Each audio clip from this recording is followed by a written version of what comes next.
Welcome to this session of Coping with Exams. We're going to look at how to be prepared for the exam, how to plan your revision activities, and if you need any further help, where you can get that. At the bottom of a lot of these slides, you will see hyperlinks.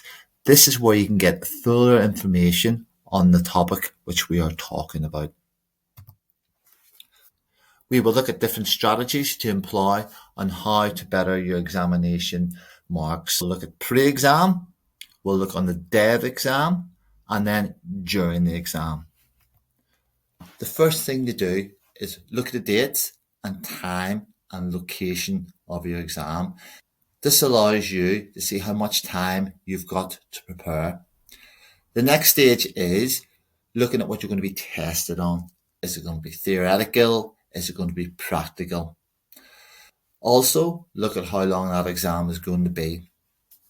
Time management is key. So what I suggest is break the content into chunks. Prioritize your core material and plan how you're going to cover this. A good way to do this is your time management timetable. This will have within it core things which you do throughout the week. So it might be socializing, it might be working. Once you've noted all that down in a timetable format like this, slot in your revision and when you can do that so you can visually see when that's going to happen. Next stage is use a table to look at the different topics which you need to achieve for that success in your exam.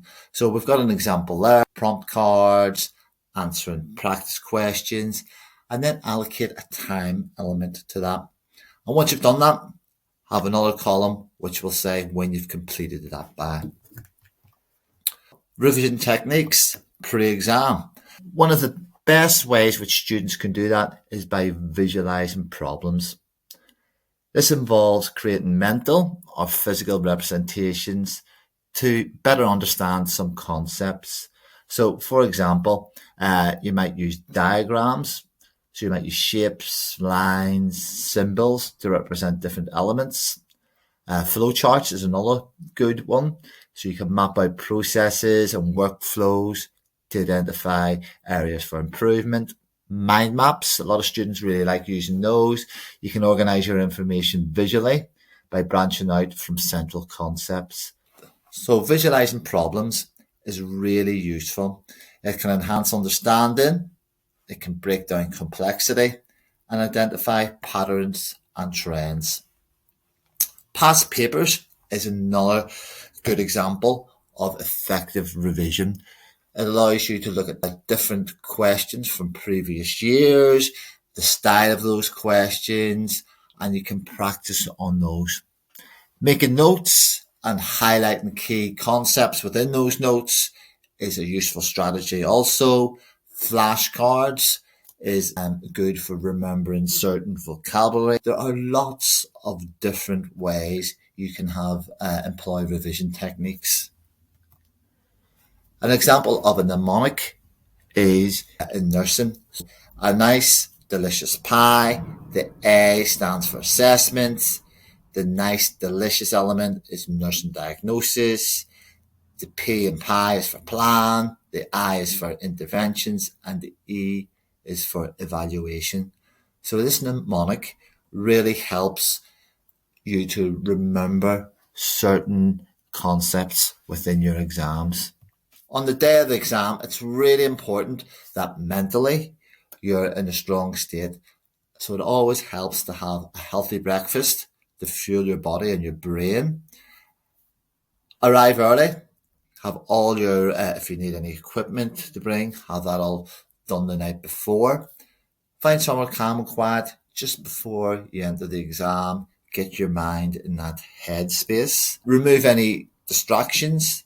If you do have a bit of time, read through your notes, refresh your memory on certain concepts. On the day of exam, that is really important. The third element is during the exam. You don't rush in and start answering all the questions. Carefully read through the paper. Answer the questions which you feel more confident on. Always do that first so you proportion time more effectively. As with your revision, you can also visualize or draw answers to those problems to help answering those questions, and check that your answers are sensible. Check that they read correctly back.